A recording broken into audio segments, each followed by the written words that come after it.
What if I told you that the very first song Elvis Presley ever recorded, he didn't even keep?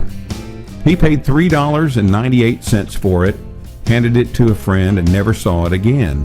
That little disc sat in a drawer for 60 years before the world realized its value. And when it finally resurfaced, it sold for $300,000. This is the unbelievable story of Elvis Presley's first recording and the song he didn't want. Hello everyone, this is Michael Zane Trusty's Track Talk. Picture this, Memphis, Tennessee. The year is 1953.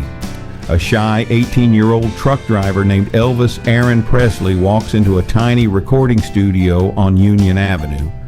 The name on the door? Sun Records.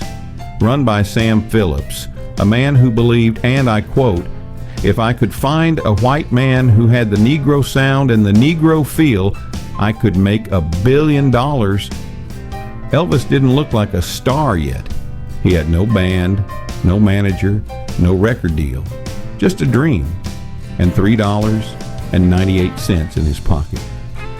Elvis steps inside and he tells the secretary, Marion Keisker, that he wants to make a record. When she asks him what kind of singer he is, Elvis famously replies, "Ma'am, I sing all kinds." That day, Elvis wasn't chasing fame. He said he wanted to make a record as a gift for his mother, Gladys. But deep down, you and I both know he was hoping Sam Phillips might hear him. So what did Elvis record? 2 songs. Side A, My Happiness, originally by the Ink Spots. Side B, That's When Your Heartaches Begin. Both soft ballads. Nothing like the hip-shaking rock and roll we think of today. Elvis sings into that old RCA ribbon microphone, nervous but determined.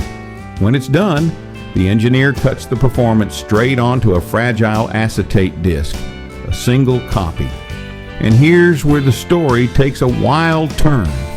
Instead of taking it home, Elvis hands that record to his friend Ed Leek. Why? Maybe Elvis thought it was no big deal. Maybe he really didn't want his mom to hear it. Or maybe he just didn't think it mattered. Whatever the reason, Ed Leek took that disc home and stuck it in a drawer. That little disc stayed hidden for decades. Through Elvis's rise to fame, through the screaming crowds, the gold records, the movies, even through his death in 1977. That first recording sat quietly in Ed Leek's home.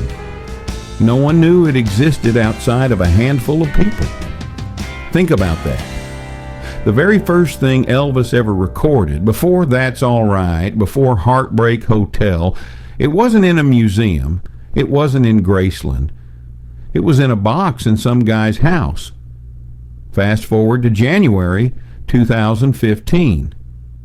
Ed Leek had passed away, and his family decided to put the record up for auction. Collectors went crazy. When the bidding stopped, that little $3.98 acetate sold for $300,000. And here's the best part. The winning bidder? Jack White, frontman of the White Stripes and a massive vinyl enthusiast.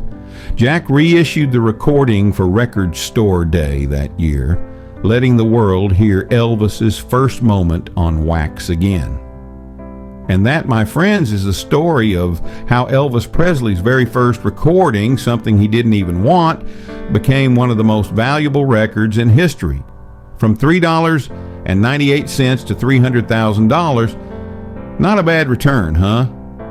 It just goes to show it. Sometimes the things we think are small and meaningless end up being the treasures of a lifetime.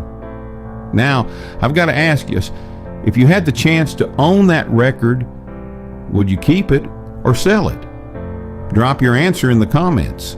And don't forget to like, share, and subscribe for more untold stories from the world of music.